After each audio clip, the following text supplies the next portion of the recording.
अभी हाल ही में हम लोग पुरी जगन्नाथ जी का दर्शन करने गए थे जो उड़ीसा में है। और वहाँ जाने के बाद बहुत अच्छा लगा, बहुत सुकून मिला।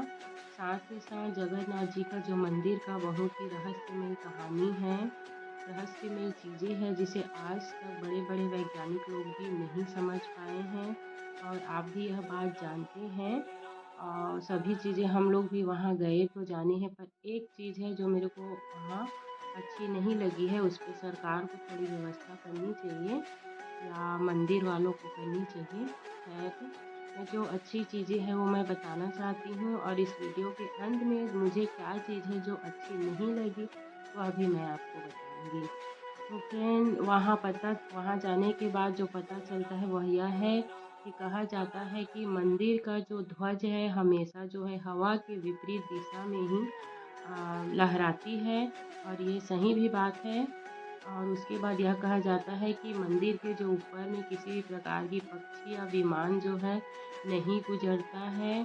साथ ही साथ मंदिर का जब मुख्य दरवाजे बंद हो जाता है तो अंदर का जो एक भी आवाज़ है बाहर तक सुनाई नहीं देता है, ऐसा कहा जाता है।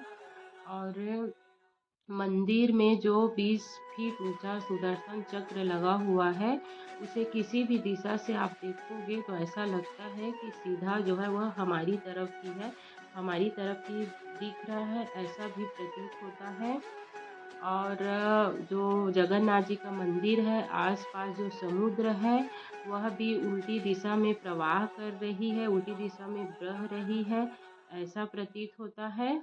और वहाँ जो महाप्रसाद बनाया जाता है, कहा जाता है कि वहाँ जो चूल्हे में 7 हांडियाँ चढ़ाई जाती है, तो सबसे ऊपर का जो हांडी है, उसका खाना पहले पकता है, तो यह भी सही है।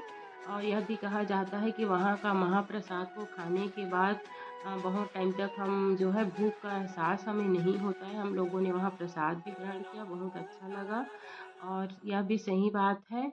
और यह भी कहा जाता है कि दोपहर में सूर्य चाहे किसी भी दिशा में हो, मंदिर का जो सबसे ऊपर का जो छोर होता है, उसका जो परछाई नीचे नहीं पड़ती है, ऐसा भी कहा जाता है। तो फ्रेंड, बहुत सारी चमत्कारिक चीज़ें हैं जो मुझे पता है, मैं आप लोगों से शेयर कर रही हूँ।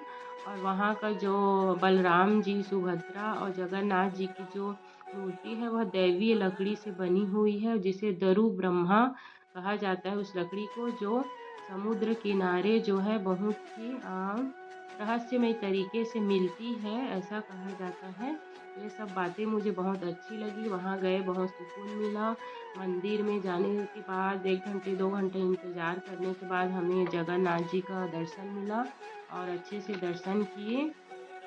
और एक चीज़ और है फ्रेंड, वहाँ जब भी हम मंदिर प्रांगण में जाते हैं तो मंदिर जाने से पहले ही मोबाइल को जमा कर लिया जाता है। ये चीज़ मुझे बहुत अच्छी लगी।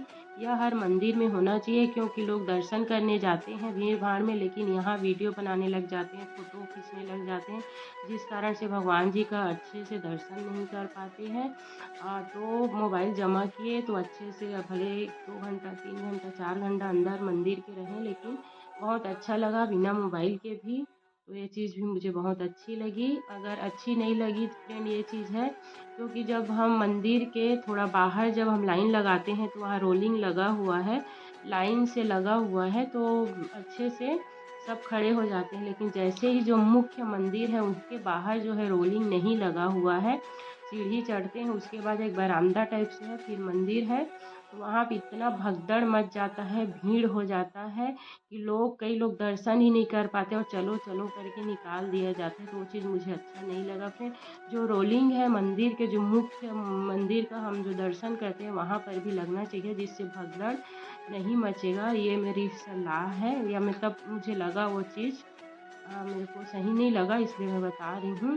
क्योंकि हमारे साथ यह हुआ कि मेरी छोटी बहन थी, उसका लगभग 7, 8, 9 महीने का बच्चा भी था, सब साथ में थे, लेकिन रोलिंग के पास साथ में थे। जैसे ही मुख्य मंदिर है, दर्शन करना था, उसके बाहर हम लोग सब इधर-उधर हो गए।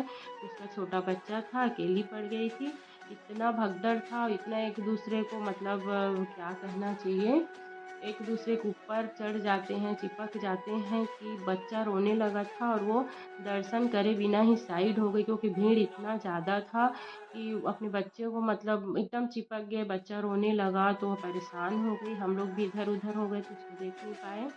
तो फ्रेंड वह दर्शन नहीं कर पाई और वहाँ से पीछे खिसक गई कि नहीं, मतलब मेरा बच्चा रो रहा है तो मैं नहीं कर पाऊँगी। तो वो चीज़ मुझे अच्छा नहीं लगा। बाकी तो मंदिर में जाने के बाद बहुत सुकून मिलता है, बहुत अच्छा लगता है और समुद्र में नहाना तो सुकून में है ही, सभी जानते हैं। और जो रहस्यमयी बातें हैं भगवान जी का, जगन्नाथ जी का, सुभद्रा जी का और बलराम जी का, वो तो बहुत अच्छा लगा ही। और मेरी ये वीडियो कैसे लगी फ्रेंड कमेंट करके ज़रूर बताइएगा। साथ ही साथ मेरे चैनल को लाइक सब्सक्राइब ज़रूर कीजिएगा। Thank you.